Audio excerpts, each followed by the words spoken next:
হ ভাই, সব বাড়ির বিল লয়ে লইছি, আরেকটা ঘর বাকি, ওই বাড়ির বিলটা লয়ে আইতাছি।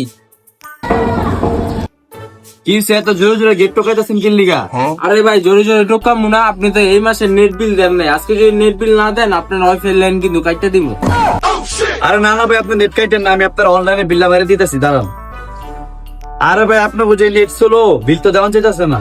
আরে ভাই, অনলাইনে না হইলে ক্যাশ দিয়া দেন। ভাই আপনি ঠিক কথা কইছেন, আমি আপনারে ক্যাশ দিয়ে দিতেছি, একটা মিনিট দাঁড়ান।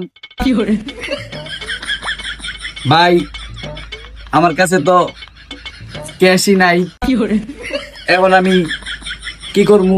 আরে ভাই, আপনি এমনি আটকে আটকা কথা কইতেছেন কি লিগা? আপনি ঠিক করে কথা কন, আর আমার নেট বিলটা তাড়াতাড়ি দিয়া দেন। মিয়া, এক মিনিটে আপনি বিরক্ত হয়ে গেছেন, আর আপনার নেট যে সারাদিন স্লো থাকে, ওটা যে আমি সহ্য করি, ওটার কি হইব? ও আচ্ছা, এই কথা, দাঁড়ান আমি যাই আপনার লাইনটা কাটতে দিতেছি। আরে ভাই খারান, লাইন কাটতেন না, আমি এক মিনিট আইতাছি। লাইন কাটার কথা কইছি তো, এই লেগা সোজা হয়ে গেছে। A few moments later. এই লোকটা তোর ওয়াইফাই, তোর যদি আর এলাকায় না দেখি যা।